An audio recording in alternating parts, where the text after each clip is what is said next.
everybody. So today we're going to learn how to put a listing into back office correctly. So, like normal, we're going to come over and log into back office. We're then going to create a transaction. You're going to have to do create new because if it's a new listing, there won't be an MLS number. It's going to ask you what the type is. We're going to say traditional sale, opportunity or active, representing seller. And I'm going to put in the address real quick.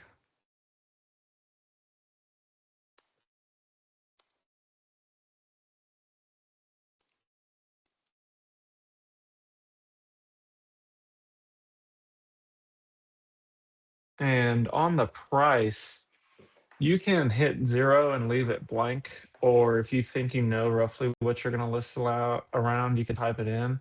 But the issue is if you put it there, it will auto generate on the paperwork, but you can change that later too. So we're going to do list date. Again, this is going to pre-fill your information for you. You should remember this from when we went over buyers, but again, all we want to know is what Remax Frontier is receiving. So you can put 3 and 3. Make sure you put yourself in as the agent. This is how you get paid. And next. Who is the seller?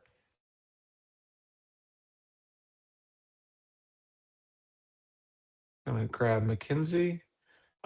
You should have, from previous videos, learned how to add somebody, but worst case scenario, you can hit add contact, select who that contact is, type in a name.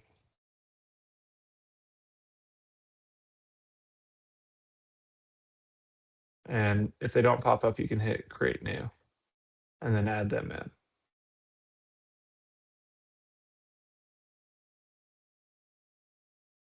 After that, it's going to auto know what checklist you need based off the information you provided in the beginning. And there is not an acceptance date because you don't have a contract. It's just a list date. So we're going to start today as our list date and hit create. So much like the buyer transactions, you have a listing checklist that is just the listing paperwork. This is not meant to be a place to store offers. This is just to store the listing information. So you can come in here and grab the package to put in. You can also add an action like before and type in if you need to add an action.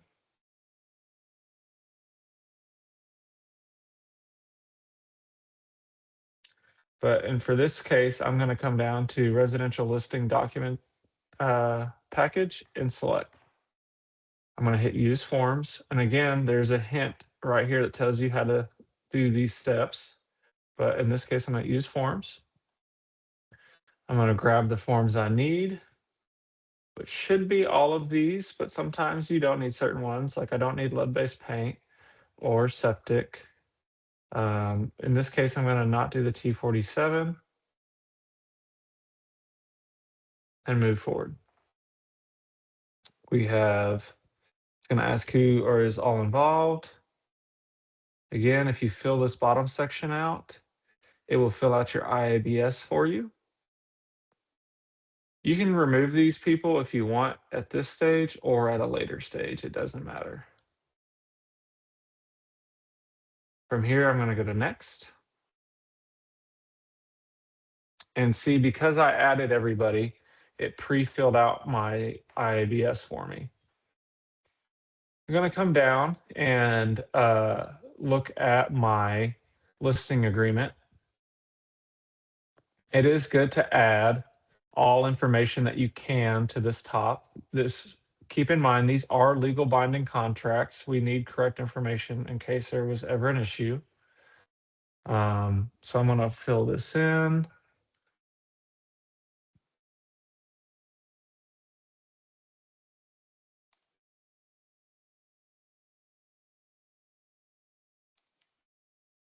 Um, this section is if you need to exclude anything that is an improvement that the seller would like removed. If it's an HOA, you can see where it auto-populated that price. But if you had a conversation or something changed, you need to change it, all you have to do is double click, delete, and you can change it to whatever you like. You can also change your listing dates if that changed. Fill out the commissions and work your way down. And I'm kind of just doing this out of habit, but we will have another training video on how to fill this out.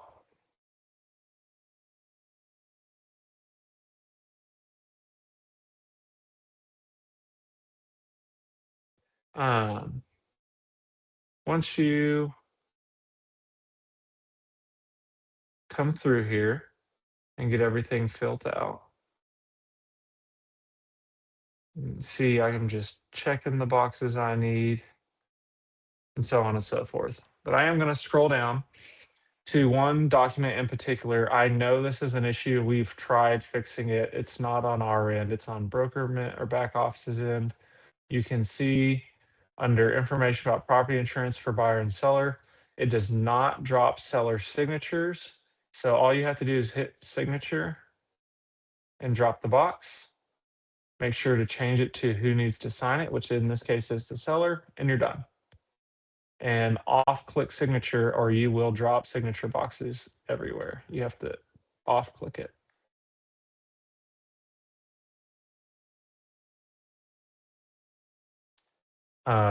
But again, you just check, make sure everything has signature boxes and is filled out correctly. This is another one that we do know is an issue. For some reason, the disclosure of relationship, it does not drop the boxes on the listing side like it's supposed to. So all you have to do is you can either come up here and grab the check boxes and everything, or what I do is I just slide it over, select the ones I need.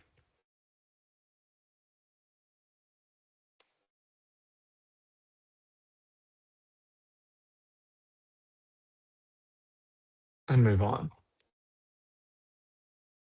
I will go over this as well in another video. However, I will do a quick tutorial on the net sheet. I know a lot of you use your phones. I'm not that guy.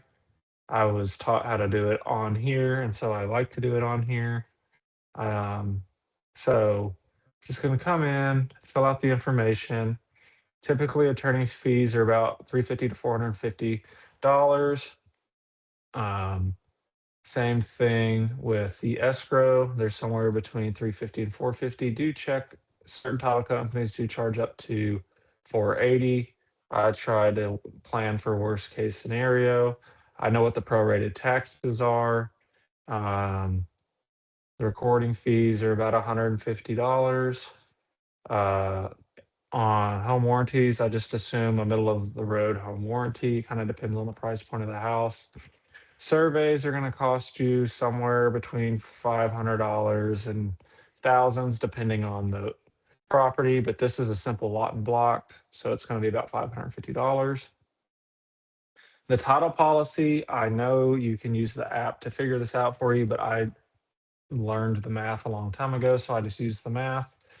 And the math is you take your sales price of 550,000 minus $100,000, and then you multiply that by 0.00554 plus 875 gets you to $3,368. And now you have a completed net sheet. Once you finish, just like in the buyer tutorial, you can hit the down arrow and hit send for signatures, or you can hit save and close. In this instance, I'm going to just save and close.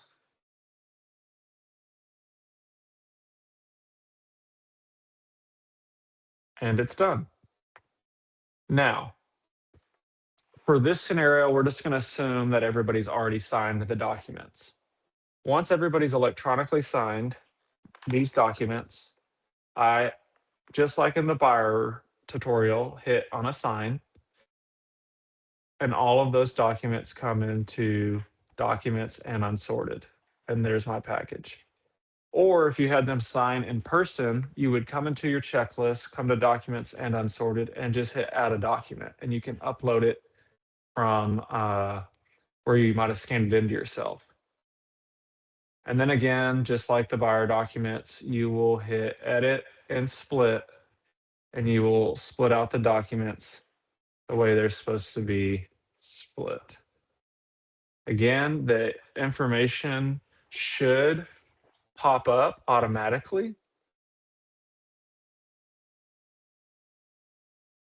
but for some reason, let's say it doesn't.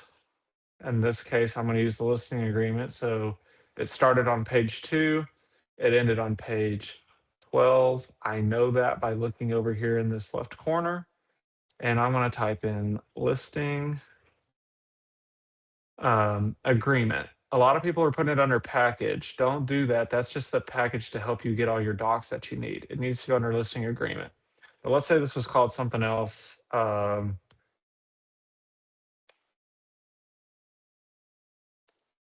And you can see nothing auto-generated. All I have to do is hit new, tell it what it is, and hit save. And now it knows how to sort. Once I'm finished, I can hit split. And then you can see when I come back over to my residential listing checklist where it uploaded my ABC doc and my IABS. It didn't upload everything else because these are the only two that I split out. But that is how you start and finish getting your listing docs inside of back office. On our next video, we will go over how you receive offers on a listing in back office, how you store those offers, and how you select the correct offer to go to your pending checklist. So I hope this helps, and I will see you guys on the next video.